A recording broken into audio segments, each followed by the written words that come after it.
Singapore.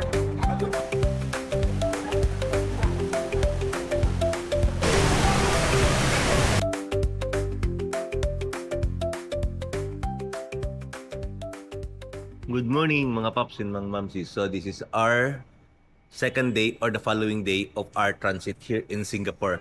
And we are still here at our sa Royal Hostel. So very convenient siya kasi nandito lang yung Chinatown MRT station.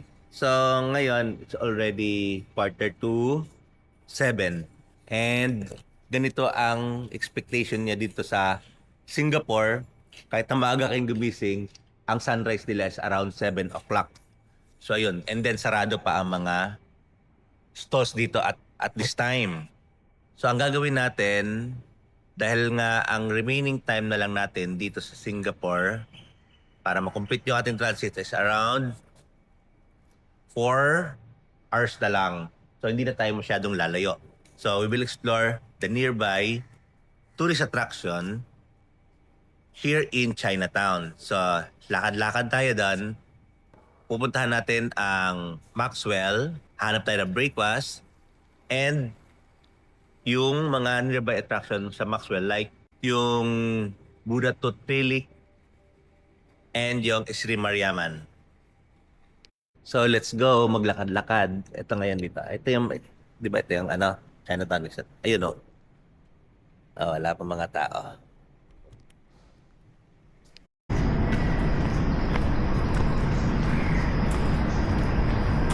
So just a few minutes walk mula doon sa Pagoda Street. Itong street lang ito. Para rating na tong Buddha Tooth Relic. So yung niya, opening hours niya ay around 7 a.m. And then pwede pasukin, free admission, and may mga guidelines. And wala naman nakalagay sa guidelines na bawal ang naka-short or naka-sleeveless. So hindi siya ganoon ka-strict na iba tulad ng ibang mga temple. So ayun. And then just in front of the Buddha Tooth Relic Temple, ayun na yung Maxwell. Ito yung buong yan, Maxwell. Tapos Maxwell Station, Maxwell MRT Station. Kung dito kayo nag-i-stay malapit sa Chinatown, Maxwell na part. So tapos ito na yung famous na Yakun Kaya Toast na mag-o-open around I think 7:30. And then yung Maxwell Food Center ay mag-o-open around 7 a.m.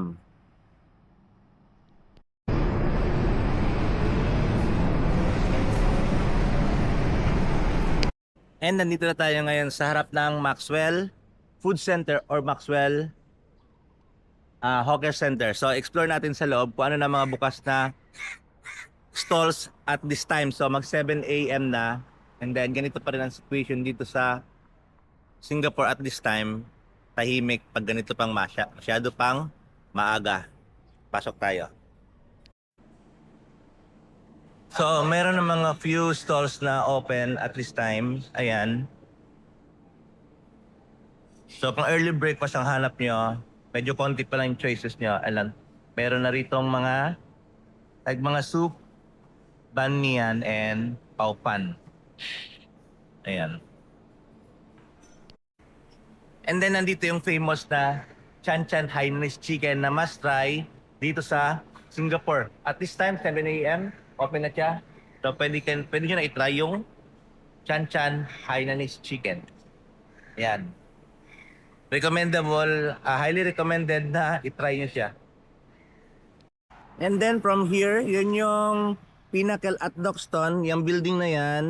At around, pwede nyo akyatin sa 50th floor, may access doon, around 6 SGD ang magiging bayad para makita nyo yung, at least is like overview ng Singapore at 50th floor. So the cheapest way na pwede mo maakyat or at makita dito sa Singapore ay ang option na yan sa Pinnacle at Dockston. Ito, itong building na to. Pero mag-open siya around 9 a.m. pa. And it's Yakun Kaya Toast time. So paano nga ba kinakain tong Yakun Kaya Toast? Meron kang dalawang soft-boiled egg.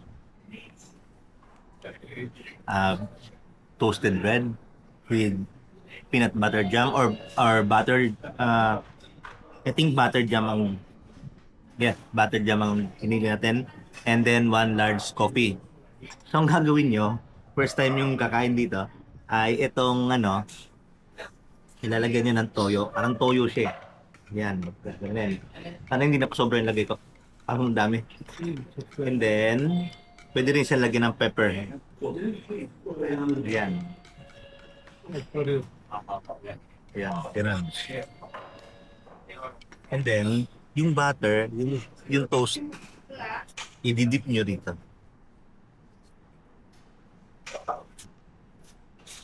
Ganun. And then, enjoy. Sarap. Kain tayo. Then, if ever, tapos na kayo mag-breakfast, either sa Maxwell or do sa Yakon Kaya Toast, head back to Chinatown, and then may madadaanan kayo rito na ay yung Sri Mariaman, but make sure to pass by Temple Street kasi may maganda dun na picture spot. Puntahan natin. So ito na sinasabi kong Temple Street, and nandito lang sa side yung picture spot. Like, ayan. Tatawid kayo, and then sa kabilang side yung picture, or pwede kayo maglakad sa harap ng mural. Ayun.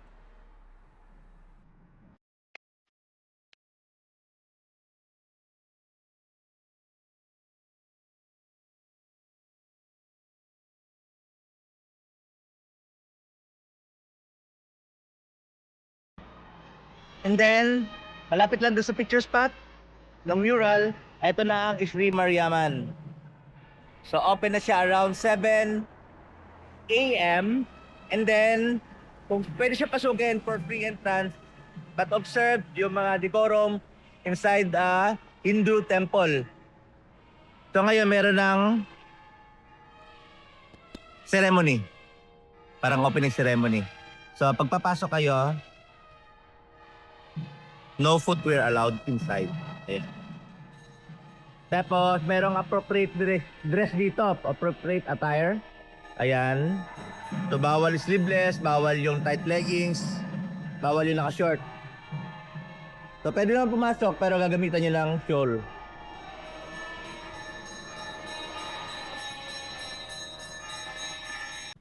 So, around this time, 8 a.m., sarado pa rin yung mga shops.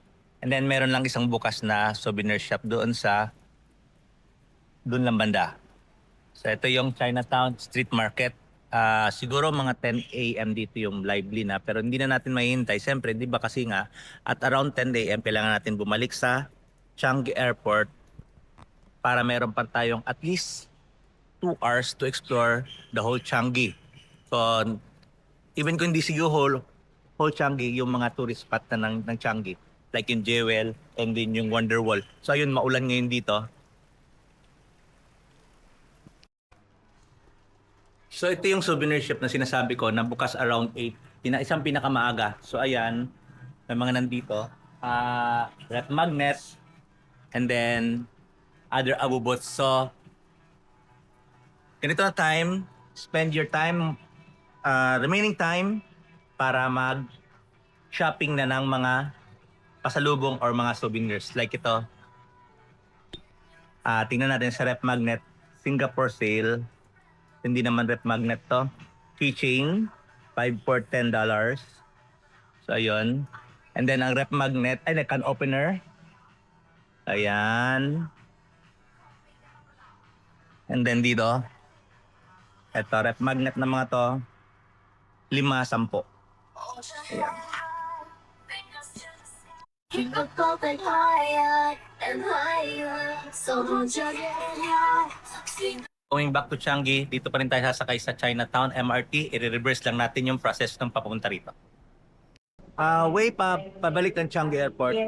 Instead na 3, doon papunta tayo, ngayon 2 lang pala. Kasi from downtown area, downtown line ng Chinatown, yung pinakyan natin kanina, ay hanggang dito sa Expo, sa dulo na ito. So tapos lilipat ng Changi Line, Green Line tayo. Dito sa Platform A, Ayun na nga yun, from Expo. Dulo nitong galing sa downtown line, galing ng Chinatown. And then, one station away lang, yung Changi Airport na. So dito. An hour, nandito na tayo ngayon sa Changi Airport na MRT station. So just follow the sign. You're going to Terminal 1 or 3. And dito na side, going to Terminal 2 and 4. So tayo ay, mauna tayo sa Jewel. So nasa Terminal 1. Doon tayo mag-start ng exploration natin dito sa Changi Airport. And by the way, meron pa tayong enough time. And dahil nga nandito na rin lang tayo sa Terminal 3, explore na lang natin ang meron dito sa Terminal 3. One of the attraction dito sa Terminal 3 is the slide at T3. So, free siya sa free siya if you will download the Changi app. Kaso lang, hindi natin ma-enjoy kasi nga 12 PM pa. Pero kung may time pa kayo, pwede nyo i-enjoy itong biggest indoor slide. Ayan, ganyan siya. Ayan, doon ang pasok, doon magsisimula. Ayan. Pag ganon, hanggang basement. So after exploring Terminal 3, we will now go to Terminal 1. Sasakay tayo ng SkyTrain para makita natin ang Jewel. At this point, pwede nyo lakarin papuntang Jewel. Pwede rin mag-SkyTrain going to Terminal 1.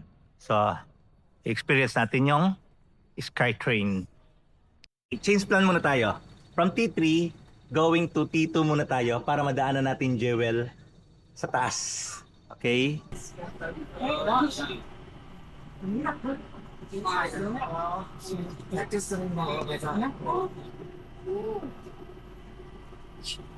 I don't see my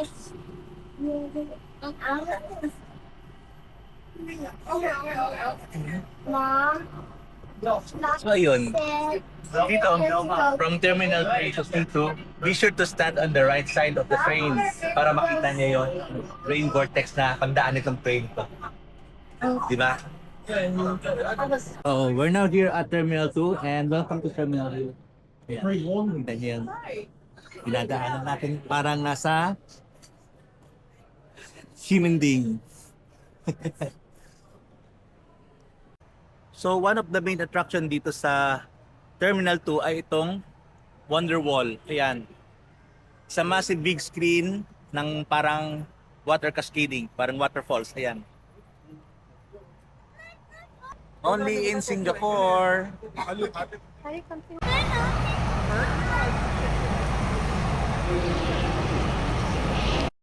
So after exploring Terminal 2, we are now, doon na talaga tayo sa Terminal 1. We are going to the Jewel. So by this time, pwede rin mag-SkyTrain and then pwede rin maglakad. So maglalakad muna tayo kasi malapit na yun.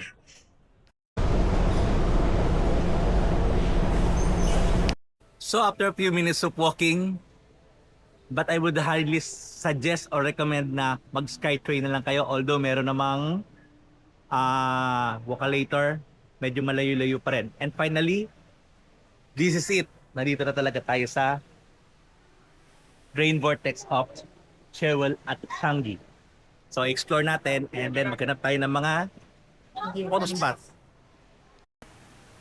So one of the best photo spot nandito sa 4th floor kasi nakita yung Rain Vortex and then timing pag may dumaan na SkyTrain. Ayan, maganda sa tingnan.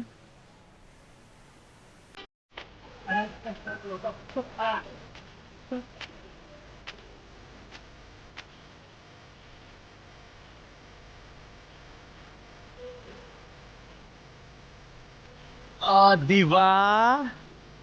Okay, baba na tayo para sa up close and personal. Maanggihan tayo ng tubig ng Rain Vortex, okay? So we're now here at level 1, up close and personal. Sa mga pumuntaan, bumabagsak yung tubig, pero pwede pumunta sa basement. So ayun, ganito ang situation dito ngayon. Ayan, maraming tao. So pwede nyo i-explore. Ikutin tong buong part na to. And then dito sa basement 1 ay dining experience or eating experience sa gilid ng Rain Vortex. And then dito sa basement 2, ito na yung pinaka-lowest level na pwede nyong ma-experience yung rain vortex. So try natin hawakan. Kung anong feeling yan. Ayan siya. Glass. Akala ko mababasa yung kamay ko. Glass pala siya, ayan. So we're about to end. And after dito sa Jewel, after nyo enjoy and ma-explore, be sure to grab some food. Maraming food na rito sa Terminal 1 before heading sa check-in counter. So, dito na mag-end yung ating 22 hours transit layover dito sa Singapore. This is very fruitful and marami tayong nagawa. So, hindi magiging boring yung inyong 22 hours dito sa Changi. Just follow this itinerary.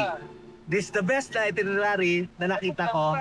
How to explore Singapore, the main attraction ng mga ng Singapore within 22 hours. So ayun. And then after this, napakadali, napaka-straightforward na lang nung check-in process and yung departure. So, insert ko na lang yung ibang clip dito. Pambera tayo pang ibang clip during the departure process. So ayun. Salamat mga paps and mga mamchis and kung may mga friends tayo dyan na meron din ganitong experience at 22-hour transit and naghahanap ng idea how to spend yung gano'n na how to have a quality time during that transit. Please like and share this video and kung hindi pa kayo nakasubscribe sa Papa Pets TV, please subscribe para mag-grow naman yung ating channel. So, dito na lang-end yung ating Bali, Singapore series. So, see you on the next vlog at Papa Pets TV or Papa Pets Travel Vlog. So, Papa Pets TV out. Bye-bye!